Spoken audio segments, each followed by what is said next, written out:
আসসালামু আলাইকুম ওয়া রাহমাতুল্লাহি ওয়া বারাকাতুহু। যে যেখান থেকে ভিডিওটি দেখতেছেন সবাইকে জানাই মনের অন্তঃস্থল থেকে ভালোবাসা এবং অভিনন্দন। দারুণ সুখবর দিলেন ডক্টর মোহাম্মদ আসিফ নজরুল স্যার প্রবাসীদের পেনশন নিয়ে। তিনি পেনশন নিয়ে কি কথা বলছেন আমি আপনাদেরকে বলি। সেটা হচ্ছে আপনার প্রবাসী স্কিম, হ্যাঁ, ওই যে স্কিম আপনারা মাসে মাসে কিস্তি দিবেন, তার অনুযায়ী হচ্ছে প্রবাসীদেরকে পেনশন দেওয়া হবে। তো আমরা তো ভাই ওই ধরনের স্কিম টিস্কিম চাই না। আপনি একটা কথা বলছেন না যে আমরা যদি ভুল করি বা আমি যদি ভুল করি, আপনারা সাথে সাথে সে ভুলটা আপনারা ধরিয়ে দিবেন। যদি বিন্দু পরিমাণ ভুল করি সেটাও আপনারা আমাদেরকে ধরিয়ে দিবেন। আশা করি ইনশাল্লাহ সেই ভুলটা আমরা শুধরে নিব। আমি সেই রাইট থেকে কথা বলতেছি। দেখেন, আপনি যত ধরনের সুযোগ সুবিধা দেন না কেন, সেগুলা হচ্ছে শুধুমাত্র কিভাবে রেমিটেন্সটা হাতিয়ে নেওয়া যায়, সেটাই হচ্ছে আপনাদের মূল উদ্দেশ্য।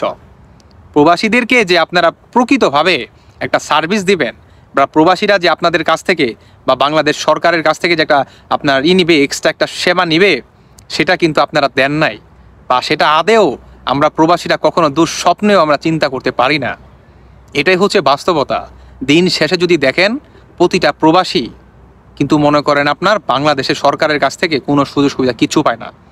যতটা পায় মনে করেন বাংলাদেশে বর্তমান যারা নাকি মনে করেন আপনার আছে রোহিঙ্গা, তারা যতটা সুযোগ সুবিধা পায়, আমরা প্রবাসীরা বর্তমান রোহিঙ্গার থেকেও খারাপ। আপনি গতকালকে একটি বক্তব্য দিয়েছেন, সেটা হচ্ছে কিভাবে রেমিটেন্স হাতিয়ে আনা যায়। আপনার মূল বক্তব্য উদ্দেশ্য ছিল এইটা।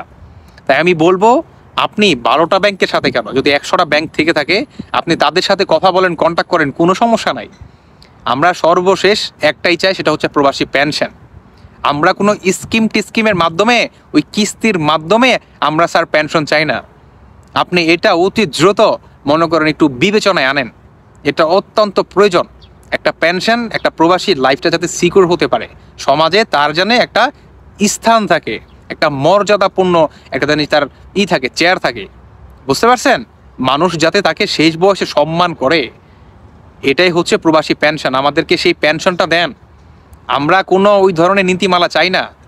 আপনি যে বললেন 12টা ব্যাংক, আরে ভাই 12টা ব্যাংকে কেন যাব বলেন?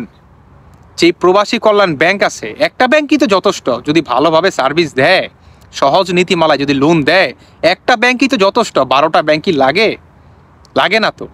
আপনারা তাদেরকে এই ধরনের সার্ভিস আপনারা প্রোভাইড করবেন, যারা নাকি হাজার হাজার কোটি টাকা মনে করেন আপনার কি করে গুম কইরা দিব। বুঝতে পারছেন? ওই যে 1 কোটি টাকা লোন নিব, একটা ফার্ম দিব, গরুর ফার্ম দিব, বা আদার্স যাই কিছু করুক না কেন, 50 লাখ টাকা 80 লাখ টাকার একটা মনে করেন লোকসান মনে করেন দেখাই দিব, তাদেরকে আপনারা লোন দিতে বাধ্য করেন, বা তাদেরকে আপনারা লোন দেন সহজ নীতিমালায়। কিন্তু যে প্রবাসীরা নাকি দেশের জন্য কাজ করে, দেশের উন্নয়নের জন্য কাজ করে, আমাদেরকে আপনারা জীবনে লোন দিবেন না, বা এই পেনশন নিয়ে কথা বললেন না। এই স্কিম টিস্কিম কি ভাই? হ্যাঁ, এই স্কিম নামে এই দুর্নীতি বন্ধ করতে হবে। বাংলাদেশে হাজার হাজার কোটি টাকা পাচার হয়ে যায়। আচ্ছা, প্রবাসী স্কিম আপনারা বলেন যে এত এত টাকা দিলে আপনারা মনে করেন প্রবাসীদেরকে এইভাবে পেনশন দিবেন। এই পেনশনের নামে এই দুর্নীতি বন্ধ করেন প্লিজ। বুঝতে পারছেন? আমরা যদি কিস্তি দিতে চাই, যদি কিস্তি আমাদের দিতে হয়, তাহলে কি আমাদের চয়েস মতো আমরা আদার্স ব্যাংকে দিতে পারি না? অনেক আছে। হ্যাঁ, তা আমরা আপনাদের কাছে কেন দিব বলেন? প্রশ্ন আসে কোনো? হ্যাঁ, আমরা কি এতই কি, আমরা কি চুতিয়া? আমাদের প্রবাসীদের কপালে কি চুতিয়া লেখা আছে, বুদাই লেখা আছে বলেন? তাহলে কেন ভাই এই ধরনের মনে করেন কথাবার্তা বাদ দেন প্লিজ। আমাদের প্রবাসীদেরকে যে ন্যায্য যে সম্মান, সেটা হচ্ছে পেনশন। তাই বলতেছি, আমাদেরকে যদি আপনাদের সম্মান দেওয়ার ইচ্ছা থাকে, বা আপনারা যদি আদেও চান যে আরও রেমিটেন্সটা মনে করেন বেশি বেশি আসুক, তাহলে আমাদের এই পেনশন চালু করে। তাহলে মাথায় রাখবেন, একটা প্রবাসী দেশের জন্য আসলে কতটা মনে করেন স্ট্রাগল এবং কতটা যুদ্ধ করতে পারে। বুঝতে পারছেন? আমি সকল প্রবাসী ভাইয়ের উদ্দেশ্যে বলবো, এই ধরনের সুযোগ সুবিধায় কান দিবেন না, বা এগুলাতে কেউ সাপোর্ট করেন না। আপনার ক্ষতি ছাড়া কখনো ভালো হবে না। ভালো থাকবেন সবাই। ধন্যবাদ। আল্লাহ হাফেজ। আসসালামু আলাইকুম।